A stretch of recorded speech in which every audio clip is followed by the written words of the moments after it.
अरे मैं भला असत्य क्यों बोलूंगा? अभी अभी यही थे श्रीहरि। हाँ,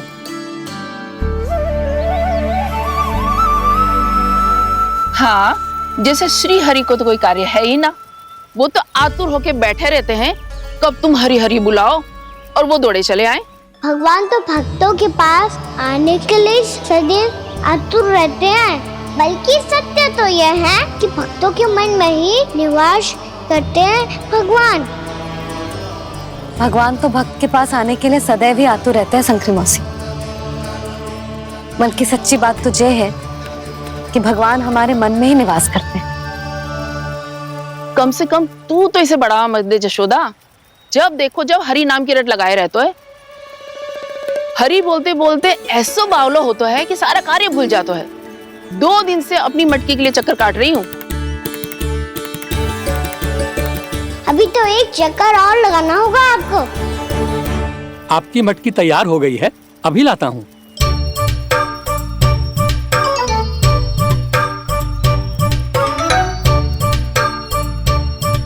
लो जी मटकी।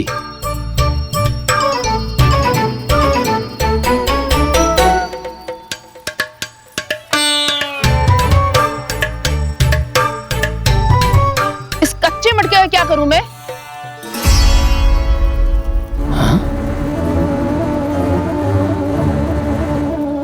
पर इसे तो मैंने भट्टी में पकाया था। अब तू ही देख ले कितना ध्यान रहता है इस कार्य पे। और कह तो है कि श्री हरि आते हैं इससे मिलने। हाँ आते हैं और आगे भी आएंगे हमारे श्रीहरि हमसे मिलने। और आके मोक्ष देंगे, है ना? मांगूंगा तो मोक्ष भी दे देंगे, मांगूंगा तो मोक्ष भी दे देंगे, मांगूंगा तो मोक्ष भी दे देंगे। अभी तो ये बता कि तू मुझे मेरी मटकी कब देगो? और मेरी मांग कब पूरी करोगे भोला राम जी? मेरो घड़ा मेरे दिए तो तैयार है ना कल एकादशी की पूजा और व्रत के लिए। एकादशी का व्रत? हाँ, एकादशी का व्रत। इसे करने से श्री हरि बहुत प्रसन्न होते हैं। अच्छा, फिर तो अभी लाया।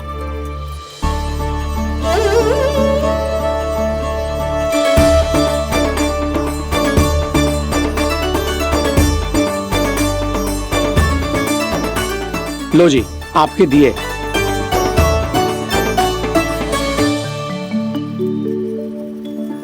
और जो हमने मांगा है वो? बाकी सब शेष द्वादशी के दिन मिलेगा, क्योंकि कल मैं भी एकादशी का व्रत रखूंगा, क्योंकि कल मैं भी एकादशी का व्रत रखूंगा, क्योंकि कल मैं भी एकादशी का व्रत रखूंगा।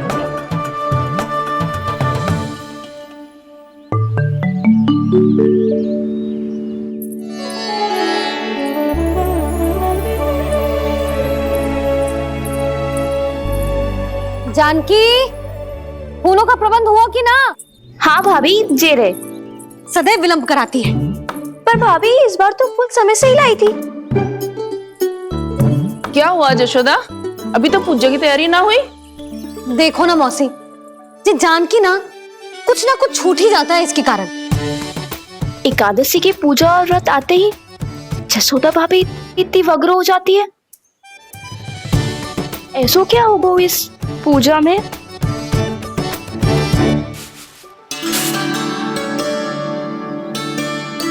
ये थाली में रोली चंदन रखने से, दिया जलाने से के होगो?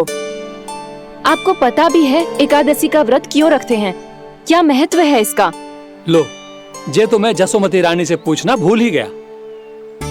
पर हाँ भगवान, मेरे लिए इतना ही पर्याप्त है कि इस व्रत को रखने से मेरे श्रीहरि हमसे प्रसन्न हो जाएंगे।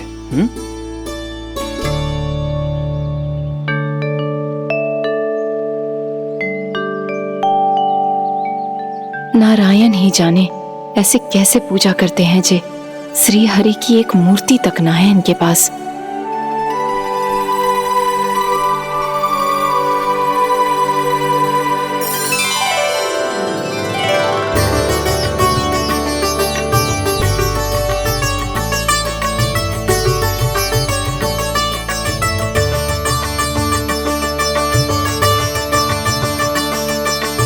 प्रभु, न तो मेरे पास मूर्ति है और ना तो इस व्रत के विधि विधान के बारे में मुझे जानकारी है और ना ही मुझे इसके महत्व के बारे में जानकारी है, पर फिर भी मैं करना चाहता हूं।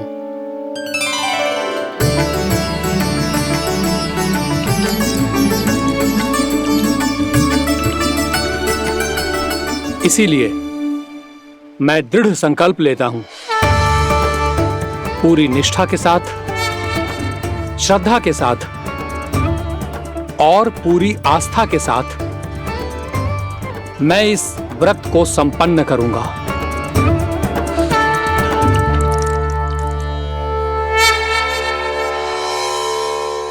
हम संकल्प लेते हैं कि एकादशी के व्रत को पूरी निष्ठा के साथ संपन्न करेंगे।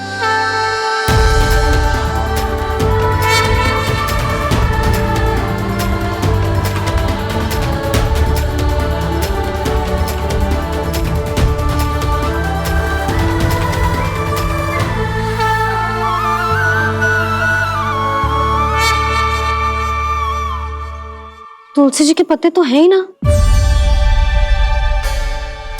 श्री नारायण को तुलसी जी के पत्ते के बिना भोग ना चढ़तो है। जानकी, तुलसी के पत्ते कहाँ हैं? भाभी, मैं तो कब से यही पूछना चाह रही थी कि तुलसी के पत्ते लाऊं क्या, पर आप तो व्यस्त थी ना। तुझे कितनी बार समझाओ है ना, यदि तेरे कछु करने से किसी और की कोई हानि ना हो रही हो या किसी के अच्छे कार्य में सहायता हो रही हो तो मुझसे आज्ञा लेने की आवश्यकता ना है। समझ गई भाभी, आगे से जाना उनको। ले अभी लेकर आती हूँ।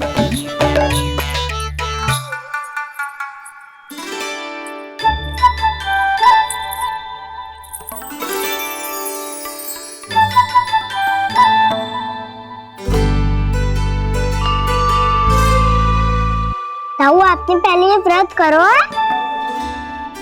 आपको इसका महत्व पता है? भाभी चले। जानकी, तुमने ये व्रत करो है? फिर तुमको इसका महत्व पता है? सुमति जी, आपको पता है इसका महत्व? कान्हा, क्यों तंग कर रहे हो सबको? मैया, सबने करो ये व्रत, मुझे भी करना है।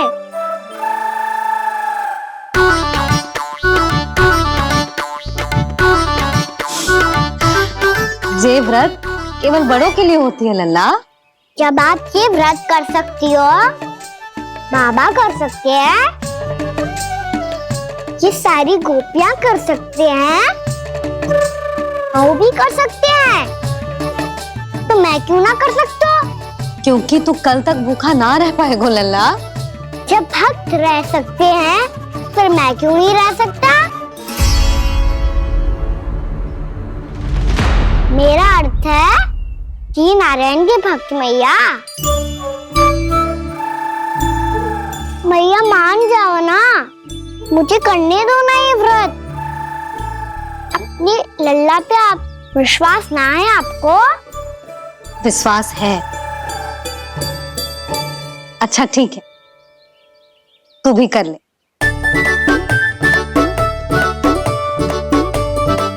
पर मैया, व्रत की कथा तो सुनाओ, मैं तो अबध हूँ ना, मुझे कैसा पता चलेगा कि ये व्रत करते क्यों है?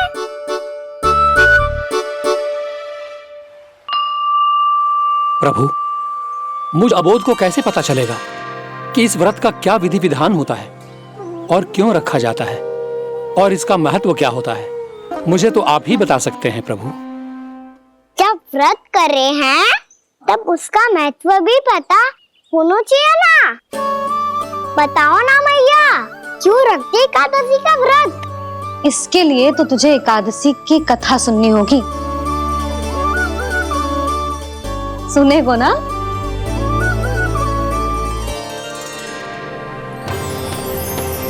वसुदेव सुतं देवं कंस चाणूरमर्दनम् श्रीहरि, यशोदा परमानंदम्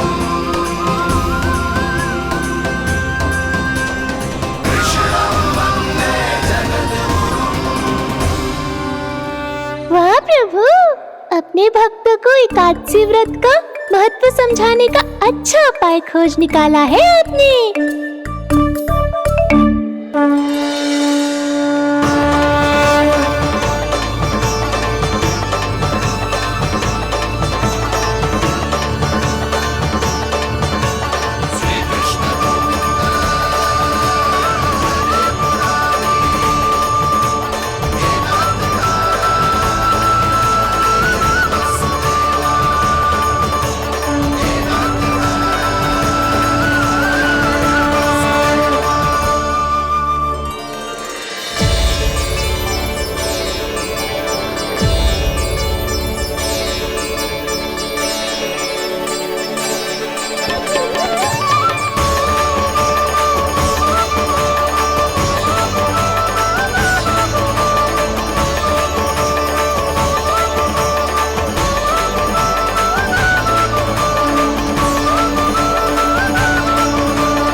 अब सब जन एकादशी के व्रत की कथा ध्यान से सुनना, तभी जे व्रत पूरा माना जाएगा।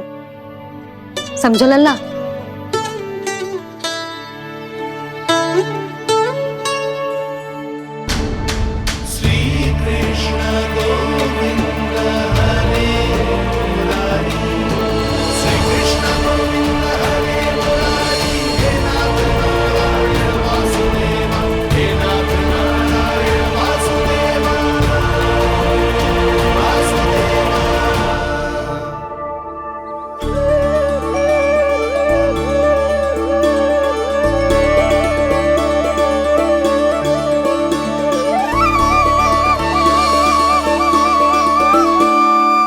सतयुग में चंद्रावती नाम के नगर में मूरा नाम का एक असुर राज्य करता था।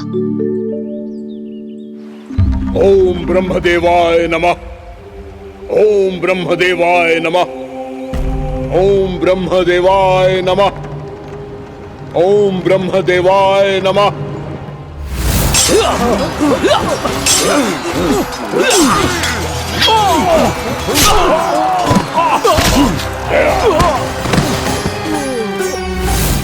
ओम ब्रह्मदेवाय नमः। ओम ब्रह्मदेवाय नमः। जब उसने देवताओं के हाथों असुरों की पराजय देखी, तब वो वरदान पाने के उद्देश्य से ब्रह्मा जी की तपस्या करने चला गया।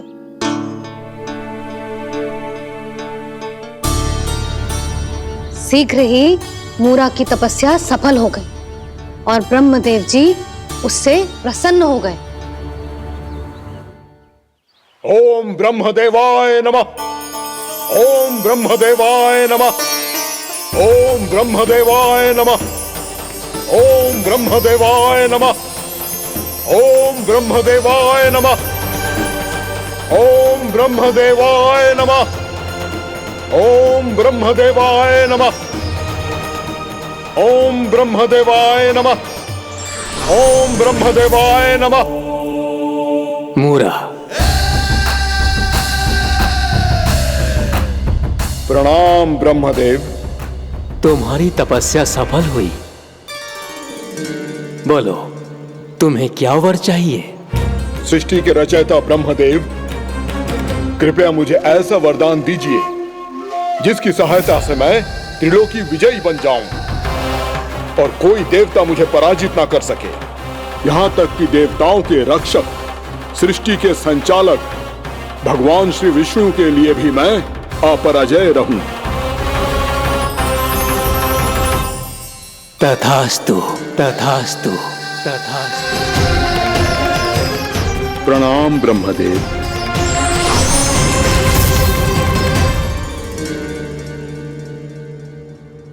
ऐसा वरदान पाकर मूरा बहुत अभिमानी होगा।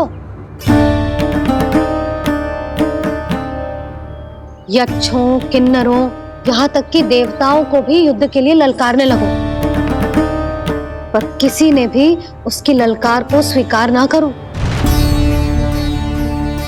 क्योंकि सभी उसकी शक्ति से बहुत भयभीत थे और उसके सामने युद्ध किए बिना ही अपनी पराजय स्वीकार करने लगे और फिर दंभ में आके उसने स्वर्ग लोक पर भी आक्रमण कर दिया और देवराज इंद्र तक को चुनौती दे डाली।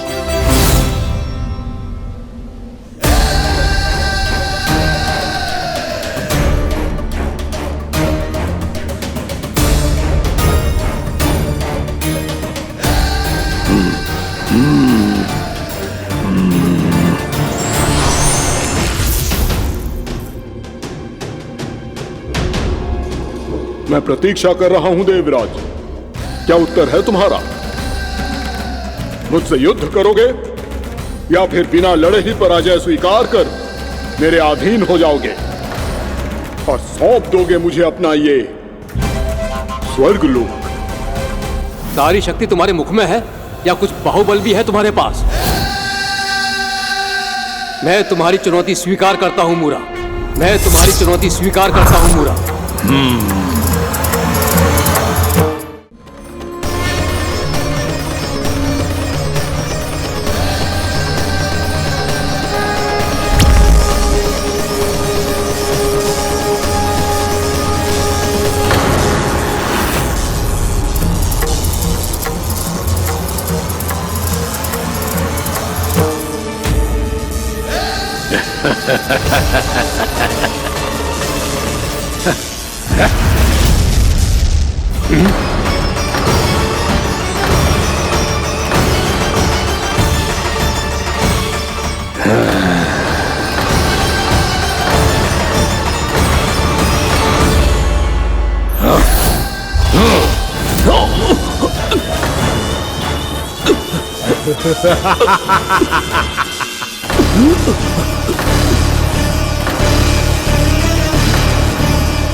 खैरिए देवगण, असुरराज मुरा को ब्रह्मदेव का आशीर्वाद प्राप्त है।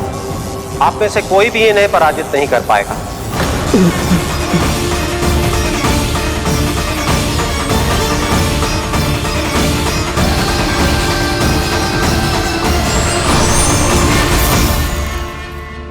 एक अवसर और देता हूं देवराज, युद्ध या अधीनता, क्या उत्तर है तुम्हारा देवराज?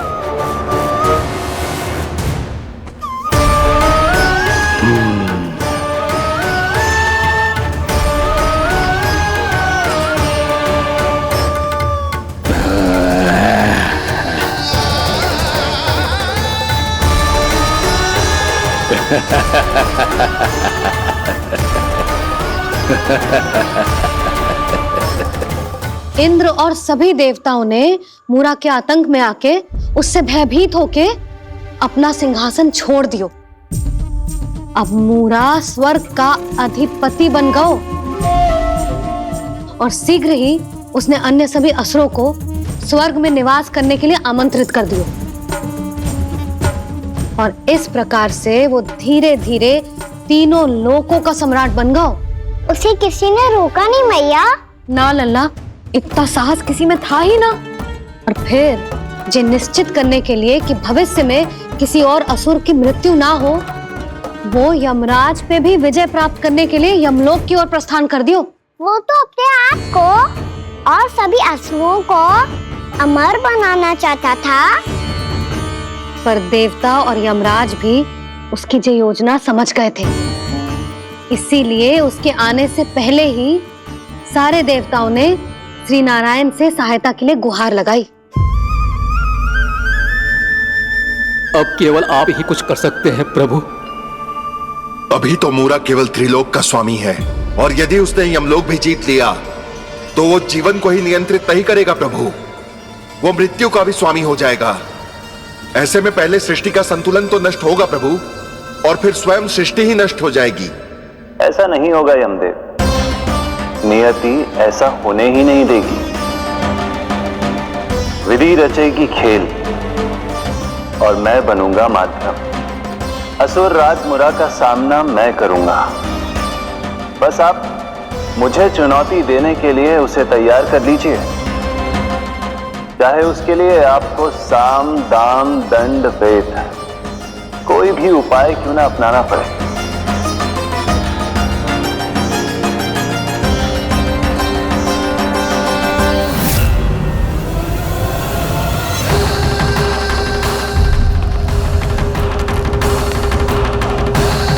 तो मेरी प्रतीक्षा में पहले से ही खड़े हैं यमदेव।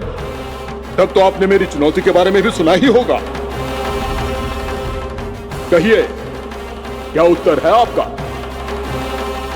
मेरा स्वागत करके अपना राज्य त्यागेंगे या मेरा सामना करके अपने प्राण?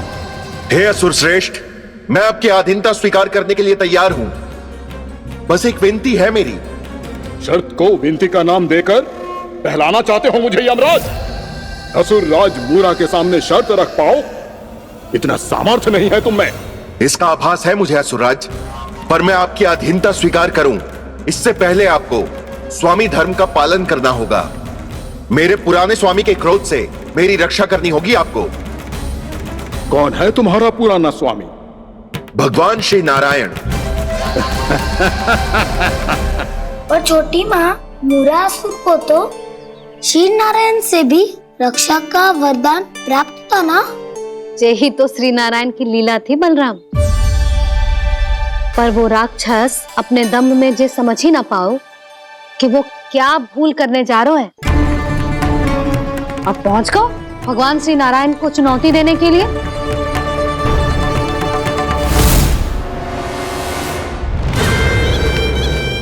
वहीं ठहर जाओ असुर राज मूरा।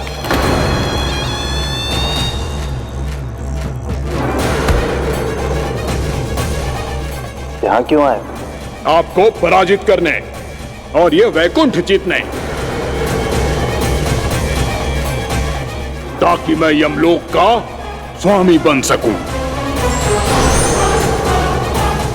फिर आओ, युद्ध भूमि में मेरा सामना करो।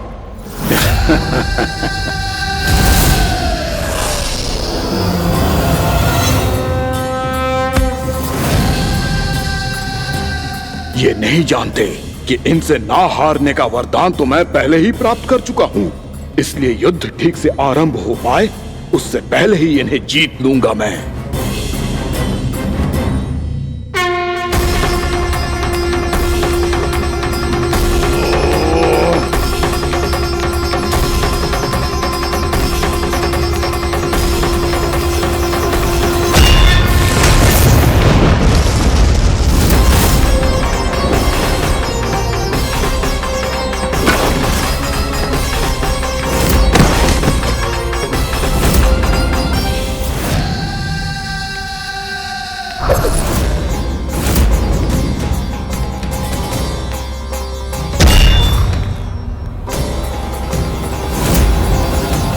और इस प्रकार जे युद्ध वर्षों वर्षों तक चलता रहो।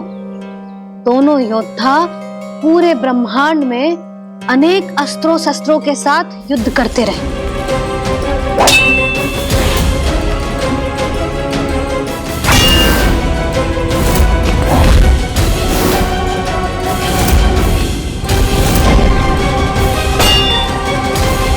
फिर क्या हुआ मैया?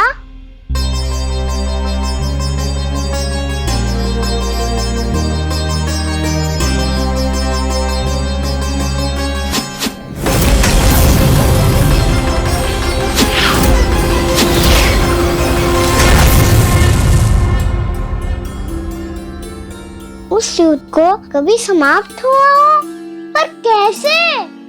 शीघ्र ही वो राक्षस थक गौ लल्ला।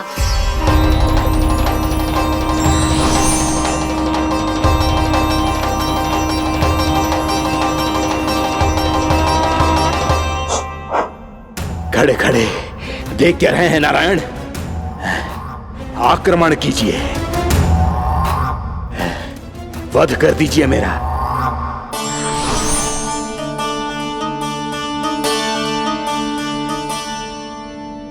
मैं तुम्हारी वीरता से प्रभावित हूं, इसीलिए इतनी थकान की स्थिति में मैं तुम जैसे वीर पर आक्रमण नहीं करूंगा। जाओ विश्राम करो। यदि फिर से युद्ध करने की इच्छा हो तो तुम्हारा स्वागत होगा।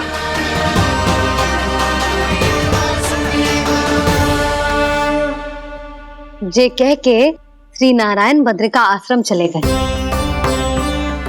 और वहां हिम्मत नाम की एक कंदरा में ध्यान लगा के बैठ गए। उधर वो राक्षस विश्राम करने लगो। अनेकों दिन बीत गए और अब वो राक्षस मूरा फिर से स्वस्थ होके बलवान हो गया था। उसने अपनी सारी शक्ति फिर से प्राप्त कर ली थी। श्री नारायण ने उस पर दया करी थी, पर वो फिर से श्री नारायण को छलने को तैयार होगा।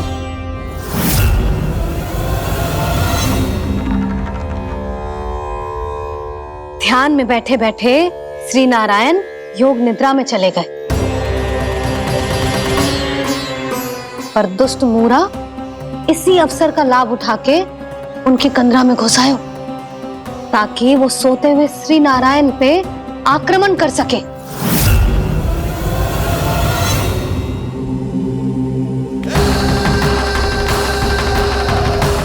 आज इस लंबे युद्ध को जीतकर अपने इस अंतिम शत्रु का भी अंत कर दूंगा मैं।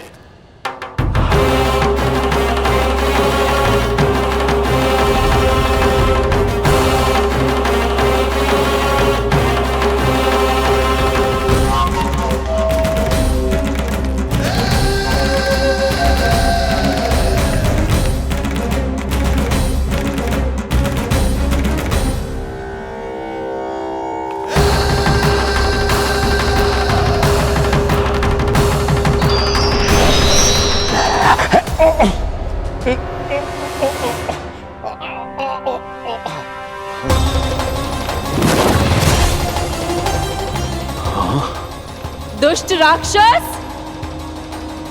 प्रभु ने तुझ पर दया की, तुझे संभलने का अवसर दिया। तू इन्हीं पर ही छल से वार करने चला है।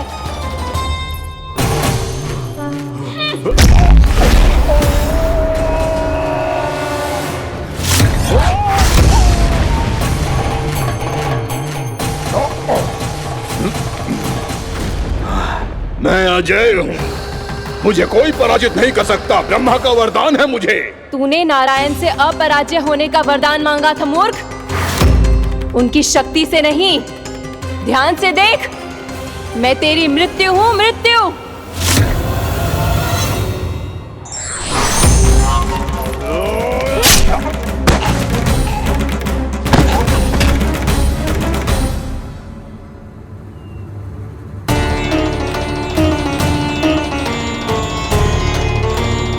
वो देवी कौन थी छोटी माँ?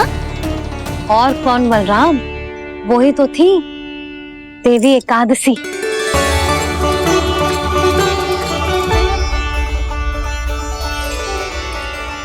मुझे क्षमा कीजिए प्रभु, आपकी आज्ञा के बिना ही युद्ध करके आपके शत्रु को मृत्यु के घाट उतार दिया।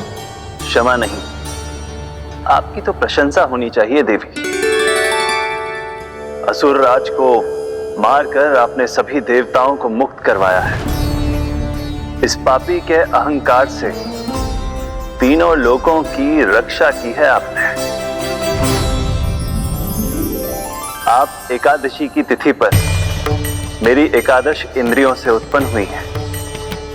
इसीलिए मेरे सभी भक्त आपको उत्पन्न एकादशी के नाम से जानेंगे। सभी तिथियों में आपका स्थान सर्वश्रेष्ठ होगा।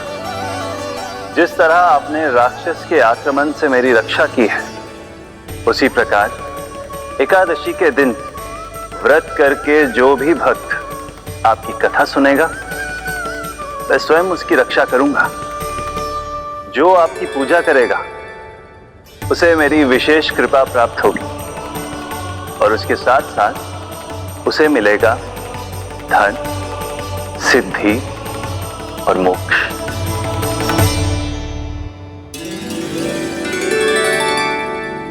इसीलिए आज के दिन व्रत रखने का बहुत अधिक महत्व होता है। बोलो एकादशी मैया की जय। बोलो श्री नारायण भगवान की जय।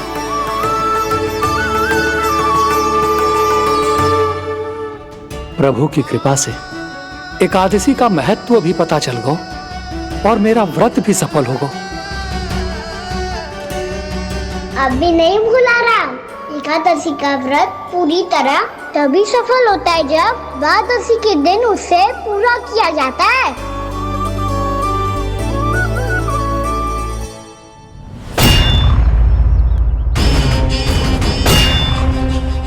आवश्यक है आपको यह आभास होना कि उस विष्णु अवतार को पराजित करने के लिए आपके साधारण योद्धाओं में वो सामर्थ्य नहीं है। वो विष्णु अवतार कुछ अधिक ही असाधारण है।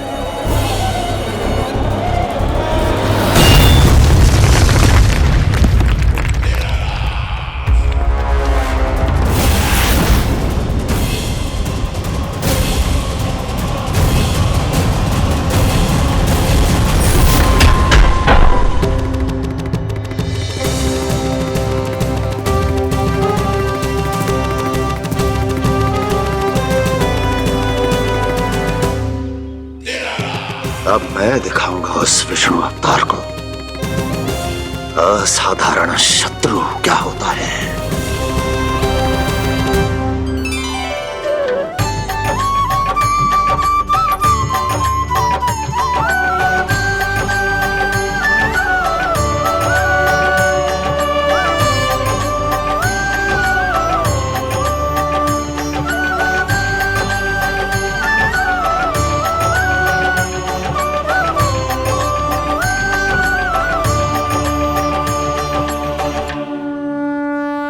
मामा अधीर हो रहे हैं, पर मैया ने मुझे अभी तक बाहर जाने की आज्ञा नहीं दी है। अभी उन्हें किसी और राक्षस को यहाँ भेजने से रोकने के लिए मुझे ही कुछ करना होगा।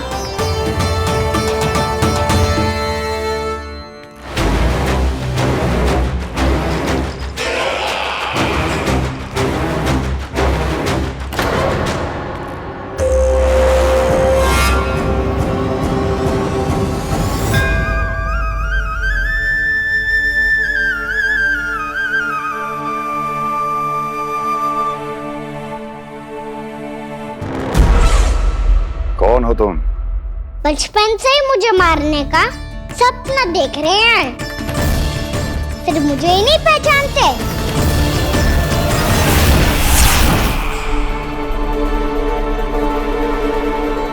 बचपन से विष्णु अवतार। कोई गाना बुलाता है तो कोई मुरलीधर पुकारता है, कोई माखन चोर कहता है, कोई कहता है चिच्चोर। पर विष्णु अवतार इस नाम से तो बस आप ही मुझे बुलाते हो मामा जी। इतना साहस, ये तो यहाँ आ गया है।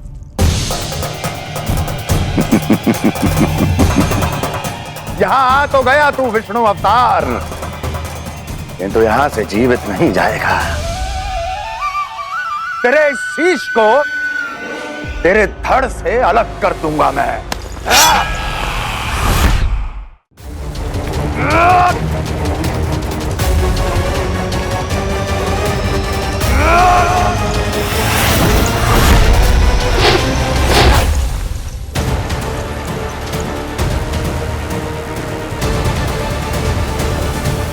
वहाँ कहाँ देख रहे हो मामा जी?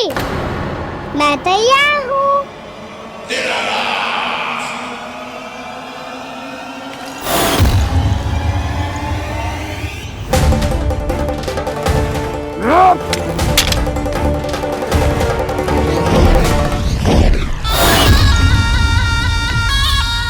मामा जी, आप सदैव इसी तरह क्रोध में रहते हो क्या?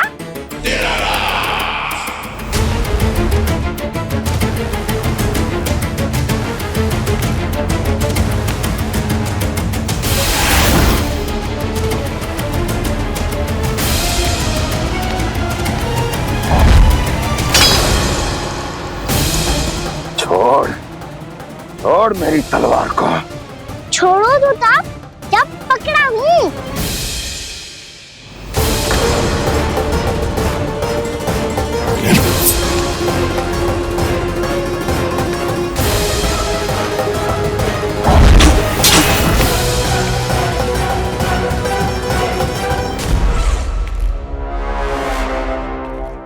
मामा जी,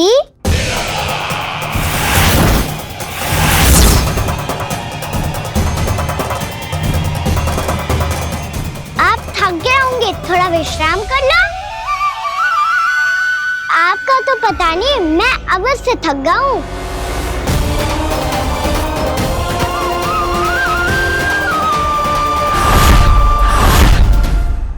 मेरे सिंहासन पर बैठने का तो साहस। अभी तो बस अभ्यास कर रहा था मामा जी। भविष्य में मुझे तो बैठना है यहाँ। आपने बल प्रयोग करके से अपने पिताजी से छीना था। मैं आपसे छीन लूंगा। जो छल और बल से लिया जाए वो अधिक समय तक टिकता नहीं है मामा जी।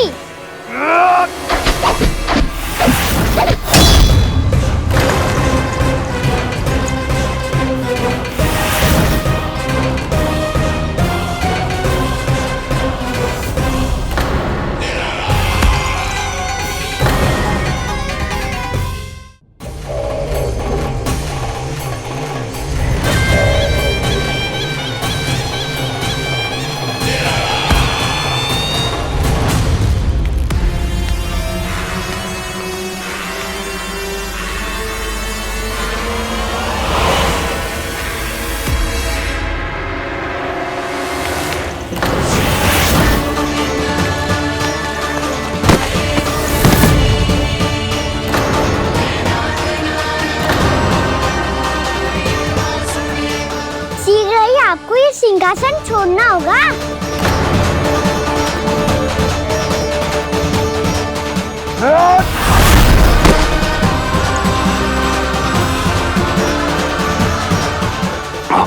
वो मेरा सिंहासन छीनना चाहता।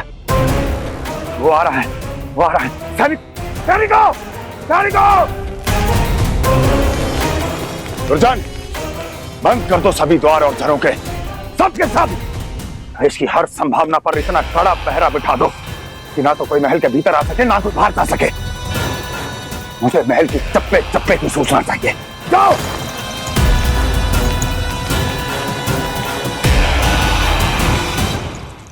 सिंहासन।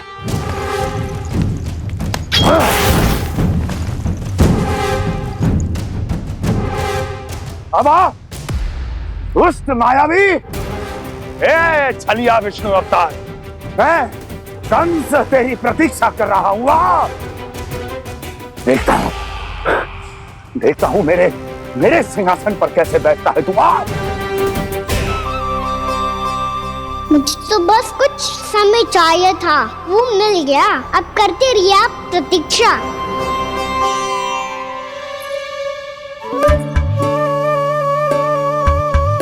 जी अपने आप से बातें क्यों कर रहे हैं जी?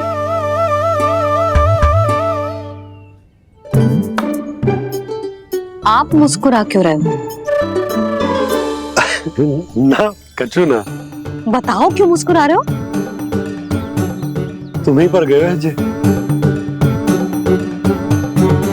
जब तुम व्रत करती हो तो तुम भी ऐसा ही करती हो।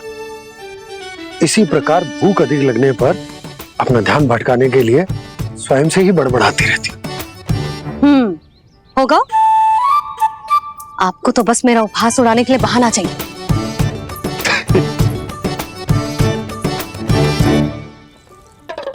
लल्ला, भूख लगी है? ना मैया, व्रत करे तो भूख कैसे लगेगी?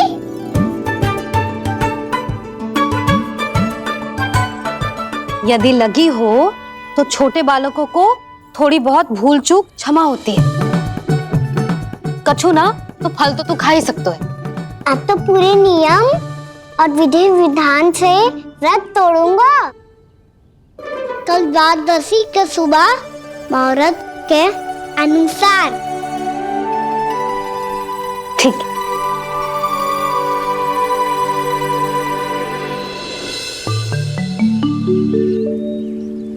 लल्ला, एकादशी समाप्त हो गई है, द्वादशी लग गई है। अब तू व्रत तोड़ सकते है। भोजन कर ले। ले।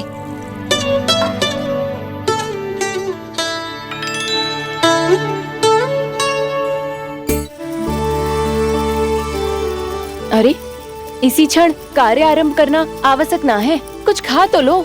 ना, अभी बिल्कुल भूख ना है। और हाँ भगवान, तुम्हें चिंता करने की आवश्यकता नहीं है। आज मैं किसी को भी दो शब्द कहने का अवसर नहीं दूंगा।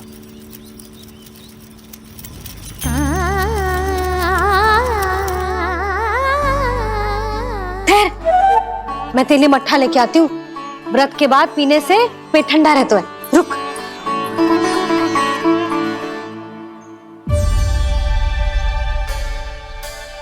भक्तों ने अभी तक व्रत नहीं तोड़ा है, मैं कैसे तोड़ लूं? भूख कहाँ से होगी? श्री हरि नाम से पेट तो भर लेते हो। श्री हरि श्री हरि श्री हरि।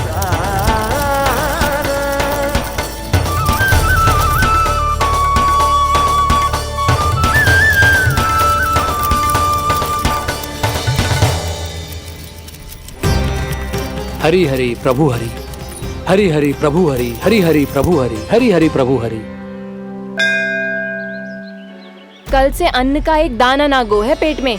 अब क्या व्रत तुड़वाने भी आपके प्रभु ही आएंगे? अब क्या व्रत तुड़वाने भी आपके प्रभु ही आएंगे? मैया,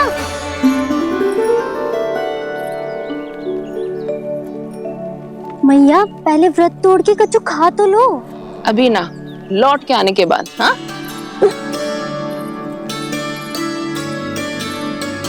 बलराम ठहरो पुत्र, पहले कुछ खा लो। व्रत तोड़ना आवश्यक होता है। मैया ने एकादशी का महत्व बताया। लगता है मुझे सबको द्वादशी पर व्रत तोड़ने समाप्त करने का महत्व बताना होगा। हरि हरि हरि हरि हरि मेरे हरि।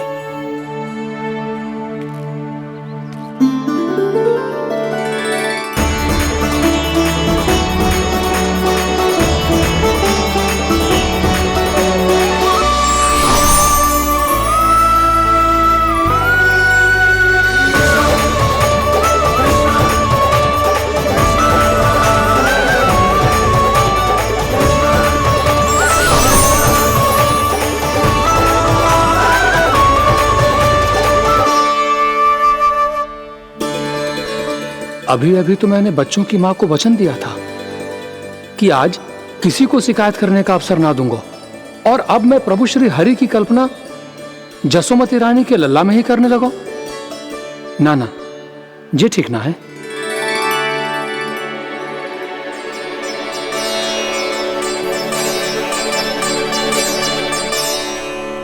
ठीक ही तो है, बिल्कुल सही पहचाना है आपने। बड़े तो बड़े, अब तो बालक भी हमारा उपहास उड़ाने लगे। मैं आपका उपहास नहीं उड़ाने आया, मैं तो आपके एकादशी के व्रत को पूरा कराने आया हूँ।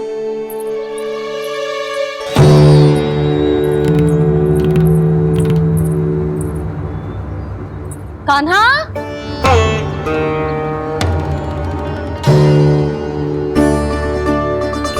तो ये रे आपकी छड़ी और ये रे मेरी पीठ।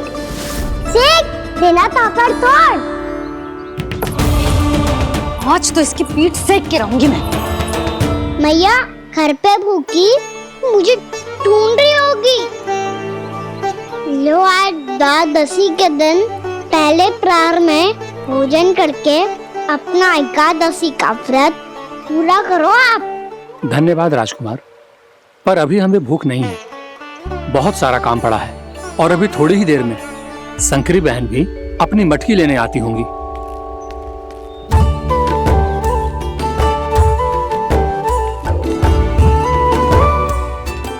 पर मैं आपका व्रत पूरा कराए बिना नहीं जा सकता।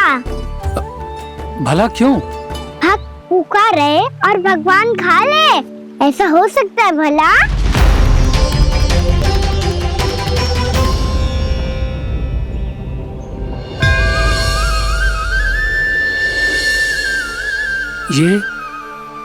ये कैसा भ्रम हो रहा है मुझे? मुझे लगता है अपना काम करना चाहिए। द्वादशी के पहले प्रहर में व्रत पूरा करना बहुत आवश्यक होता है, ना तो एकादशी का व्रत भी पूरा ना मानो जातो। इतनी सारी ज्ञान की बातें तुम्हें कैसे पता है लल्ला?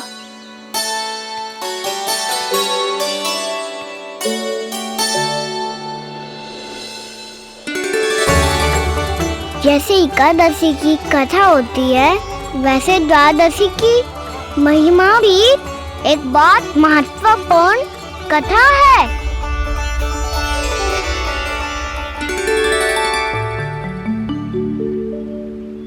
कैसी कथा? बिल्कुल सही समय पे आई हो आप, क्योंकि आपको ये कथा आपको अवश्य सुननी चाहिए।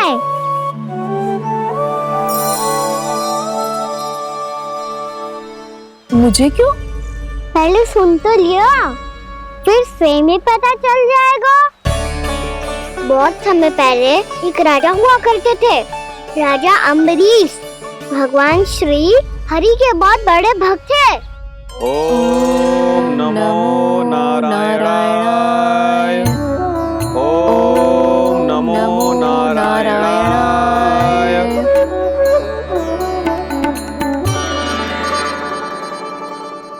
नेक पुण्य के काम करते थे वो। अपनी पत्नी के साथ श्री का नाम जपते रहते थे। उन्होंने 12 माह एकादशी का व्रत करो निर्जल पास किया, और जब उनकी 12वीं एकादशी का व्रत द्वादशी के दिन तोड़ने का समय हुआ, तभी महर्षि दुर्वासा अपनी 100 शिष्यों के साथ उनके महल में पधारे। प्रणाम स्वीकार करें महर्षि। आप जैसे महान ऋषि मेरे राज्यसभा में आए, वो भी ऐसे अवसर पर जब मैं और मेरी पत्नी निरंतर 12 एकादशियों के बाद अंतिम एकादशी का व्रत तोड़ेंगे। इससे बड़े सौभाग्य की क्या बात हो सकती है हमारे लिए? आज आपके साथ साथ मेरा और मेरे शिष्यों का एकादशी व्रत भी पूरा होगा। संभव है प्रभु की इच्छा यही हो कि हम सब अपना व्रत एक साथ तोड़ें। ये तो अत्यधिक प्रसन्नता की बात है महर्षि। तो फिर ठीक है, हम सब यात्रा से थके हैं। व्रत तोड़ने से पहले हम स्नान करना चाहते हैं। जैसी आपकी इच्छा महर्षि। जब तक आप लोग लौटेंगे तब तक आपके सारे प्रबंध यहाँ हो चुके होंगे।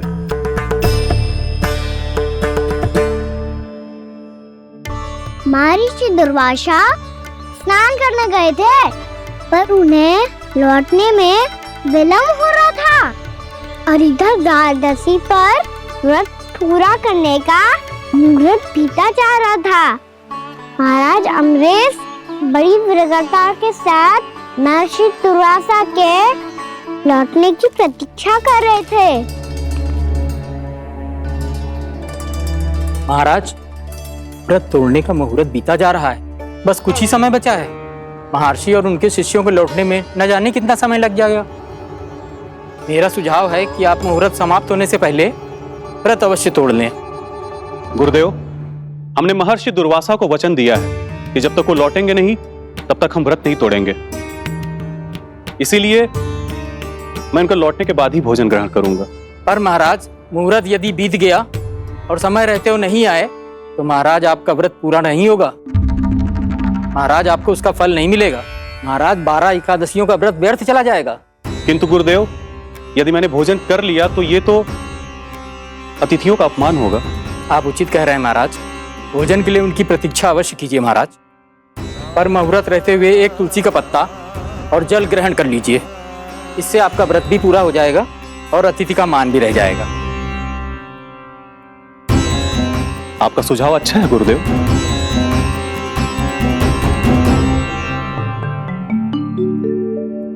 जैसे ही महाराज ने तुलसी का पत्ता खाया,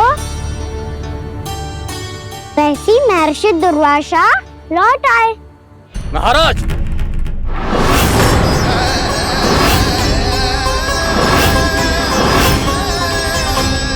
महाराज को उपास तोड़ते देखते बहुत क्रोधित हो गए।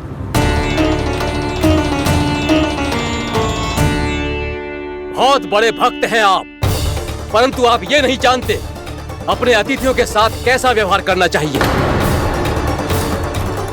आपने हमें 7 भोजन करने का वचन दिया था, पर अपना व्रत क्यों तोड़ा आपने? महर्षि, मैंने भोजन नहीं ग्रहण किया। कहीं मुहूर्त न निकल जाए इस कारण मैंने एक तुलसी का पत्ता ग्रहण कर लिया। 56 भोग खाया हो या एक पत्ता, अपना व्रत तोड़कर अतिथियों का अपमान किया है, मेरा अपमान किया है। अब आपको दंड भोगना होगा ताकि आप सीख पाएं कि अतिथियों के साथ कैसा व्यवहार होना चाहिए। महर्षि, आप जो भी दंड मुझे देंगे मुझे स्वीकार है, किंतु आप क्रोधित मत होइए। क्रोध का कारण आपने दिया है महाराज। एक महर्षि का अपमान करके राक्षसी प्रवृत्ति का परिचय दिया है आपने, इसीलिए अब एक राक्षसी आपको दंड देगी।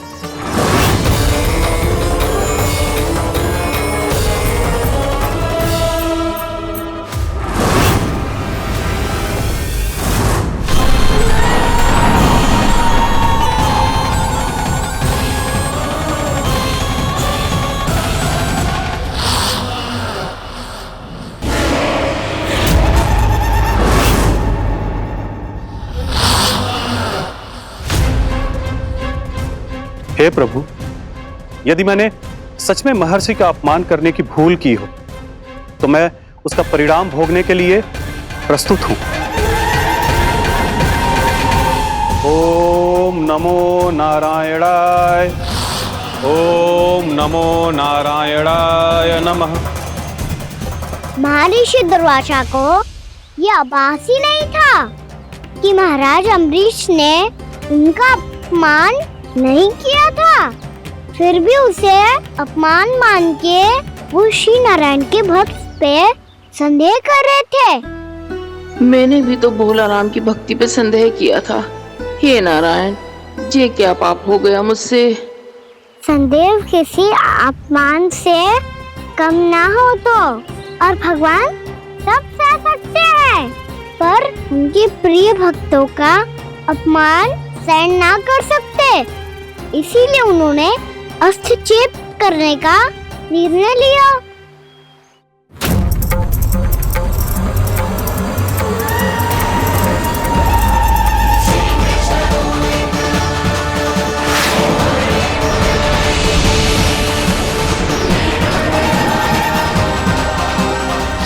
ओम नमो नारायणाय।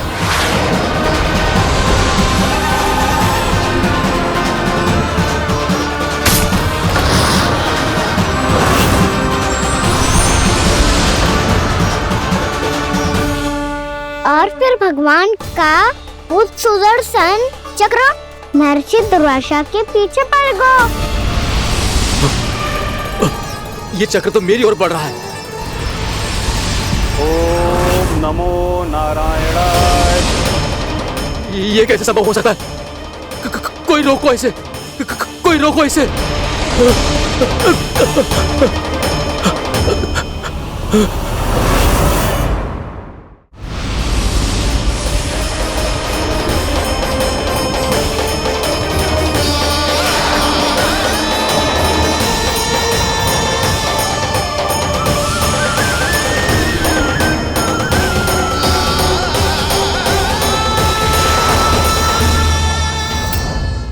चक्र से अपने प्राण कैसे तैसे बचाते बचाते महर्षि दुर्वासा ब्रह्मलोक जहाँ पहुँचे। ब्रह्मदेव, रक्षा कीजिए। ब्रह्मदेव, सहायता कीजिए, मुझे बचाइए। ब्रह्मदेव, रक्षा कीजिए। ये सुदर्शन चक्र मेरे प्राणों के पीछे पड़ गया है, मुझे बचाइए। ब्रह्मदेव, मुझे बचाइए। महर्षि, मैं चाहकर भी आपकी सहायता नहीं कर सकता। ऐसी स्थिति में यदि कोई कुछ कर सकते हैं तो वो है सुदर्शन चक्र के स्वामी विष्णु, क्योंकि सृष्टि में केवल वही है जो इसे नियंत्रित कर सकते हैं। वो ही इसे वापस लौटने का आदेश देकर आपके प्राणों पर छाए हुए संकट को दूर कर सकते हैं। किंतु हां, मैं सुदर्शन चक्र से इतना अवश्य कहूंगा कि जब तक आप विष्णु लोक में पहुंच नहीं जाते, वो आपको किसी भी प्रकार की हानि ना पहुंचाए। आपका बहुत बहुत धन्यवाद। आपकी सदा ही जय हो।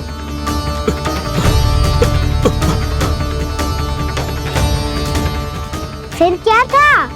भागते भागते माँ ऋषि दुर्वासा सीधे भगवान श्री हरि के शरण में बैकुंठ पहुंच गए।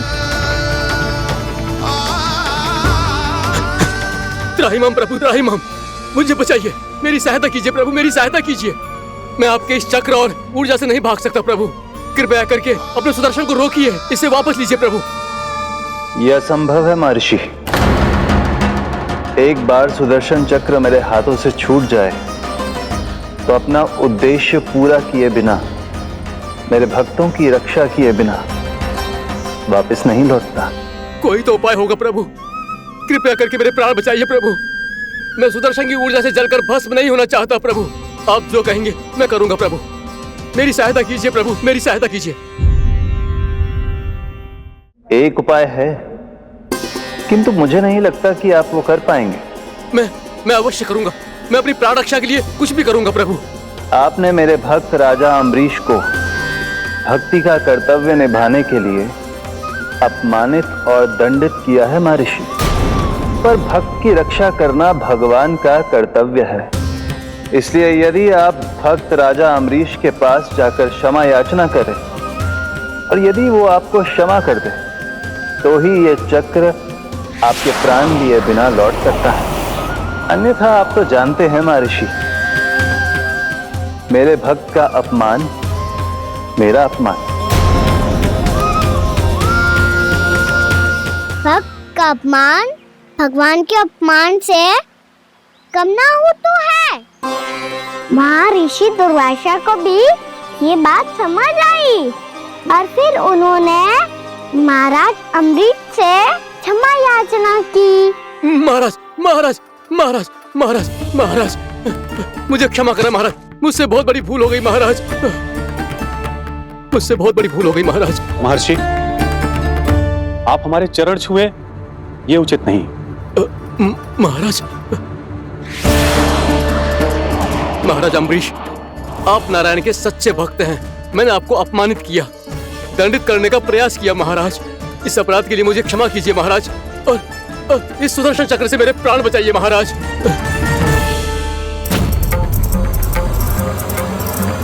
हे महान सुदर्शन, यदि महर्षि के लिए मेरे हृदय में अभी भी वही सम्मान और प्रेम हो जो इनके प्रथम आगमन पे था, तो कृपया आप अपने धाम वापस लौट जाइए।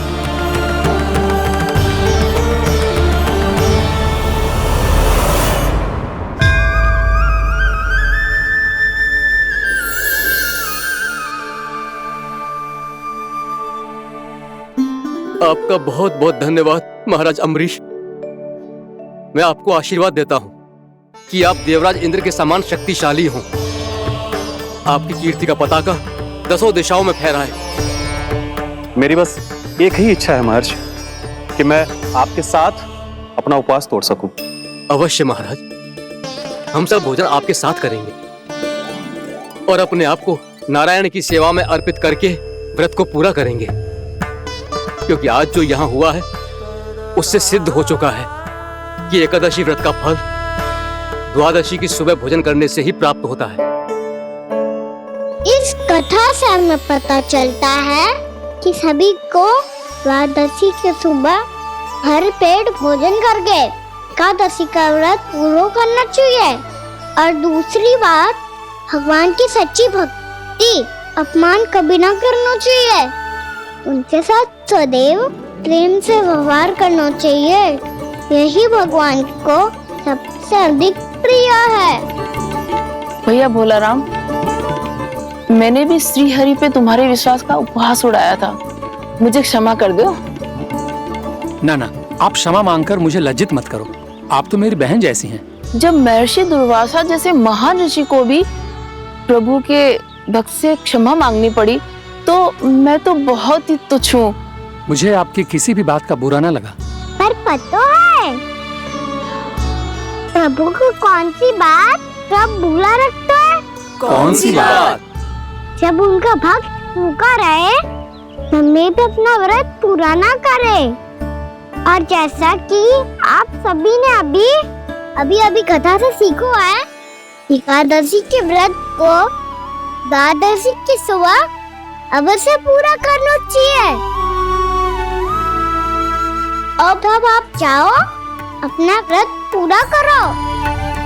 इस तरह के और भी एपिसोड देखने के लिए हमारे चैनल को सब्सक्राइब करें और बेल आइकन दबाना ना भूलें।